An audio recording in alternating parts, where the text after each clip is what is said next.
Deseándole las buenas noches a los que se integran a partir de este momento al programa Última Entrega. Y de inmediato vamos a darle la bienvenida formal a nuestro prestante invitado, el doctor Pelegrín Castillo. Muy buenas noches, doctor Castillo. Muy buenas noches, muy contento de encontrarme aquí en Última Entrega, debutando.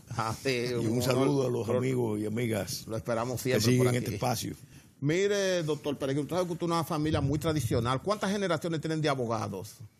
Bueno, vamos para 5 generaciones. Para 5 generaciones. Sí. Porque ese bufete de abogados que lleva su nombre, de hecho, no fue por usted que se puso. No. Fue por mi abuelo. Sí. Mi abuelo abrió su bufete de abogados en el año 1901. Entonces, su hijo Américo es otra generación, porque era un hermano mayor de mi padre, le llevaba más de 20 años, por 25 años, por eso hablamos de 5 generaciones. Mi padre pasa a ser la tercera generación, nosotros la cuarta y los hijos ya... En cualquier país del mundo, una firma de abogados con más de 100 años se merece un poquito de respeto. Bueno, son 5 generaciones, Sí, claro. Cada una tiene 25 Pelegrín, años. Ellos están en centro. nuestros audientes están ávidos de conocer más sobre el estado archipelágico. Y creo que tú eres la persona más indicada para hablarle a ellos ampliamente de ese tema. Mira, es un concepto que está consignado en la Convención de los Derechos del Mar, que República Dominicana adoptó como líneas de pretensión de sus delimitaciones marítimas, después de un proceso bastante tortuoso, sinuoso, donde se tuvieron que rechazar 3 convenios con el Reino Unido, de Gran Bretaña e Irlanda del Norte. Eso empezó en el año 1996, cuando, terminando el gobierno del doctor Balaguer, llevaron al canciller Cabo Javier Castillo a la firma de un convenio que propiamente era algo vergonzoso. Convenio de dos artículos de límites con el Reino Unido a partir de los territorios de Turcas y Caicos. Ese convenio se hizo casi en forma subrepticia y después, cuando se envió al Congreso, un funcionario del Estado, en ese momento funcionario técnico del INDRI, el ingeniero Carlos Michelén, empezó a dar la voz de alerta de que ese convenio era antinacional, lesivo, que no incorporaba los conceptos de equidad que ya estaban consignados en la Convención de los Derechos del Mar. Entonces, ante esa denuncia, yo me hice eco de la denuncia en el Congreso, otros actores también, el movimiento Unión Nacionalista por igual, y se generó un estado de opinión que llevó al gobierno del presidente Fernández, que fue el que lo envió, el que lo firmó fue terminando el gobierno del doctor Balaguer, pero el que lo envía al Congreso es el doctor Fernández. Entonces terminó retirándolo del Congreso con la promesa de que se iba a volver a discutir el acuerdo de límite.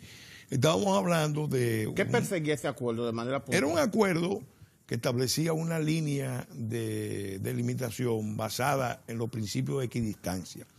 Pero resulta que desde 1982 ya la Convención de los Derechos del Mar mandaba a hacer delimitaciones en virtud de los conceptos de equidad, tomando en cuenta una serie de criterios, sobre todo las dimensiones, la extensión de la costa expuesta. Y ya había fallos internacionales que acreditaban esa línea de delimitación. Entonces, ante esa situación, nosotros nos empoderamos bueno, voy a poner un ejemplo. Y tenemos una ley. Inglaterra, ¿qué quería? ¿Qué pretendía? ¿Qué pretende? Eso todavía no se ha dilucidado. Ellos pretenden línea media. Nosotros, en la primer planteamiento que hicimos, fue que ese convenio de línea media era antinacional, porque tenían que aplicar los conceptos de equidad. Casos emblemáticos donde se aplicó el concepto de equidad, bueno, las delimitaciones de Libia y Malta, las delimitaciones del Mar del Norte, las delimitaciones de Jan Mayen, Gregolandia, que son dominios de Dinamarca y Noruega, y un caso que para República Dominicana es emblemático, que es la delimitación de las islas de San Pierre y Miquelón, que son unas pequeñas islas francesas frente a la costa de Canadá. En todos esos casos, el Estado con mayor anchura de costa tenía más acceso, más espacio marítimo. Eso es el concepto de equidad. Ese es el concepto de equidad en proporción. Ahora, en el caso específico de Turcas y Caicos hay un ingrediente que nosotros, en ese caso fui yo que lo levanté en ese momento, el mismo Michelén por igual, y es que Turcas y Caicos propiamente es un dominio británico, pero tiene un estatuto de colonia. Turcas y Caicos empezó propiamente buscó la independencia, no pudo asegurarla y volvió al dominio británico, pero está dentro de la lista de estados en procesos de descolonización. En el caso de República Dominicana, este es un punto importante porque lo que nosotros no podemos aceptar es que se quiera reivindicar a partir de un territorio que está bajo estatus colonial, un espacio marítimo, en ese momento nosotros lo calculamos superior a los 30.000 kilómetros cuadrados. ¿Qué intereses pudiera tener Gran Bretaña que se opone a la...? Inglaterra es una potencia, la mayor potencia naval que ha conocido la historia. Pues ahora Estados Unidos la supera. Pero por siglos el poder de Gran Bretaña, de Inglaterra, era el mar. Por tanto, ellos tienen una tradición muy, muy grande de dominio del mar.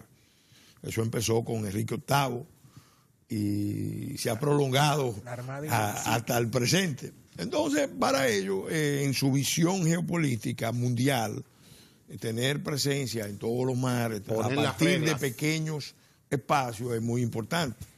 Por eso ustedes ven que ellos pelean esos espacios con mucha...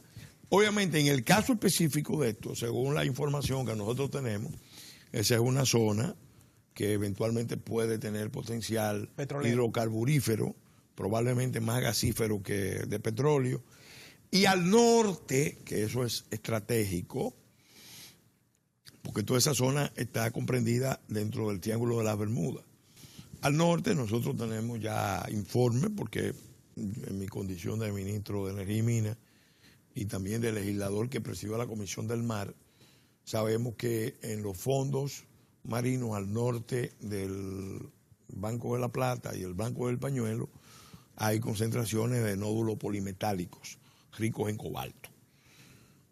Más allá está por explorar lo que hay en esa zona de las Bermudas. Bueno, ahí empezó el proceso de delimitación. Nosotros, después de eso, esperamos que el presidente Fernández retomara las negociaciones, porque esto es un tema normalmente de gobierno, no de Congreso. Tenemos una ley. Sí. Bueno, decidimos aprobar la ley porque nos dimos cuenta de que el mismo team de negociadores que había maniobrado para entregar esos espacios y que se molestó muchísimo cuando el Congreso rechazó ese convenio, entonces seguía maniobrando. Y para cerrar la posibilidad de que se pudieran hacer maniobras antinacionales de cesión de espacio marítimo, entonces decidimos adoptar una línea de delimitación la más amplia posible, que es la línea de estado archipelágico, usando líneas de archipelágicas de delimitación.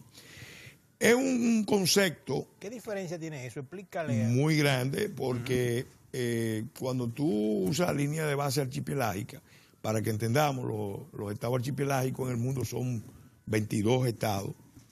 Ese es un concepto que empezó con una afirmación de soberanía conjunta, tanto de Filipinas como de Indonesia, en el año 1955. pasaron del 55 al 82 las potencias resistiendo a aceptar el concepto de Estado archipelágico. El concepto de Estado archipelágico aplica para islas, partes de islas, conjuntos de islas, emersiones, que entonces en vez de delimitar las categorías de mar territorial, zona contigua, zona económica exclusiva y plataforma continental a partir de la línea de base recta o base normal de la isla principal, se delimita a partir del archipiélago, del borde exterior del archipiélago. Una pregunta, ¿un estado se puede declarar estado archipelágico, pero no está sujeto a la validación internacional o va a estar...? Óyeme, es un proceso. Todos los estados empiezan definiendo sus pretensiones. Cuba, por ejemplo, se definió estado archipelágico cuando se aplicaron una serie de reglas, no calificó, pero en su definición conceptual hay un archipiélago cubano propiamente. Ahora, pero está sujeto a una validación internacional. Sí, claro. Ahora, ese proceso de validación siempre va a ser objeto de contestaciones, porque si tú coges, yo soy profesor de Derecho Marítimo, hay muchas discusiones alrededor de las fronteras marítimas. Mucho interés. Si hay diferencias, eventualmente, y no se pueden superar en la mesa de negociaciones, entonces eventualmente se pueden ir a las cortes o al arbitraje, siempre hay una posibilidad. Ahora, ¿qué ha pasado en el caso dominicano? Lo que nosotros hemos podido comprobar, certificar, es que no estamos enfrentando las pretensiones inglesas, sino sobre todo el entreguismo de un sector de la vida nacional. Eso es más peligroso que cualquier maniobra muy hábil, muy brillante que hacen los ingleses. Aquí hay un sector que está siempre dispuesto a entregar lo que no se puede entregar. Después de ese convenio que se rechazó.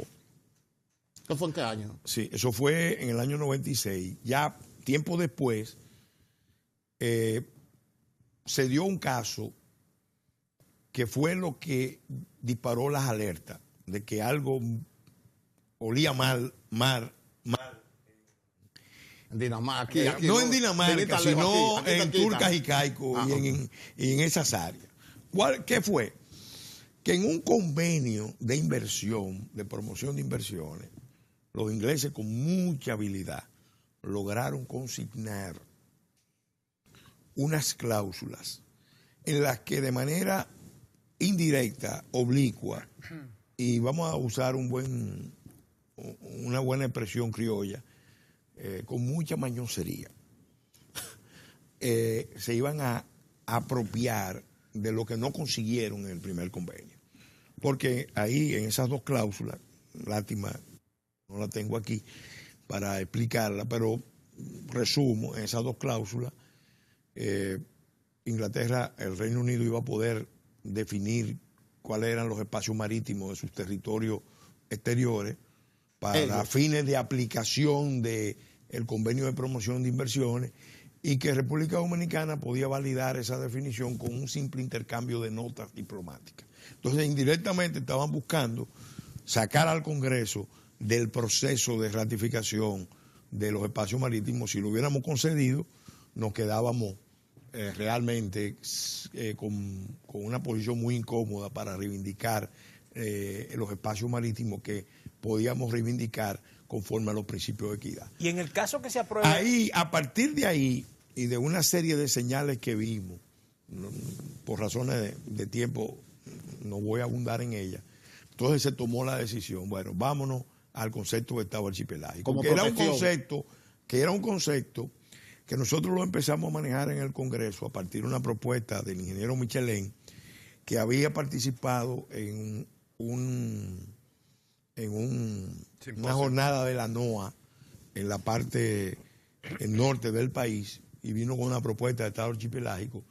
Nosotros no nos precipitamos, sino que como era un concepto nuevo y aquí no hay especialistas de eso, para esa materia, entonces pedimos una reunión con el comité, la Comisión de Asuntos Oceanográficos de Naciones Unidas, presidida por la doctora Ann Manfred, nos acompañó el embajador Pedro Blandino de Cancillería, fuimos 6 diputados, el ingeniero Michelén, pasamos un día entero revisando la situación de los límites marítimos de República Dominicana.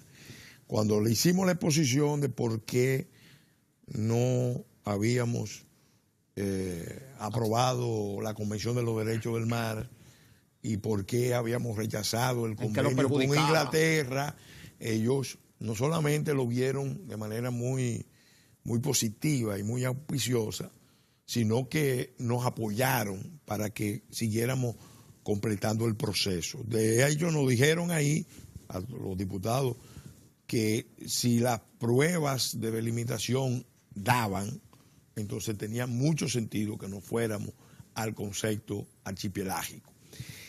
Después eso se presentó en Mónaco, en una conferencia internacional, ante un grupo de expertos que lo auspició, lo validó, y posteriormente, después de unas gestiones que se hicieron en París, por recomendación del equipo de Naciones Unidas, entonces se concibió la estrategia de Estado archipelágico y se presentó en una de las reuniones plenarias de la 4ª Conferencia de Delimitaciones Marítimas de la región Caribe de Naciones Unidas, que se hacía en Ciudad México. Ahí en Ciudad México se dio algo muy interesante. República Dominicana invitó a los países de la conferencia que vinieran a una reunión a República Dominicana al año siguiente y se hizo la reunión aquí. Y cuando República Dominicana se iba a acoger, simplemente a acoger al ámbito de la 4ª Conferencia de Delimitaciones Marítimas para discutir límites sin definir si éramos archipiélagos que queramos beneficiarnos o no, de esa conferencia, automáticamente se produjo una maniobra de sectores, esos mismos sectores que yo señalé al principio, para meterle miedo al gobierno. Incluso salió un almirante desinformado, a mi juicio, diciendo que eso nos iba a llevar a una guerra con el Reino Unido. Otros fueron donde el presidente muy inquietos con el tema. Entonces se dio un caso que no era el mejor, porque República Dominicana era el anfitrión y entonces no pudo fijar su posición, que no era otra que la de decir, miren, la frontera con Estados Unidos, con Holanda, con Haití y con el Reino Unido queremos discutirla en este ámbito. Solamente eso, en compañía de México, de Colombia, de Venezuela y de todos los países de la región. Señores televidentes, estamos viendo al doctor Pelegrín Castillo hablarnos de informarnos de que el mar no solamente para bañarnos en la playa. Tenemos que irnos a una breve pausa y volvemos en breve.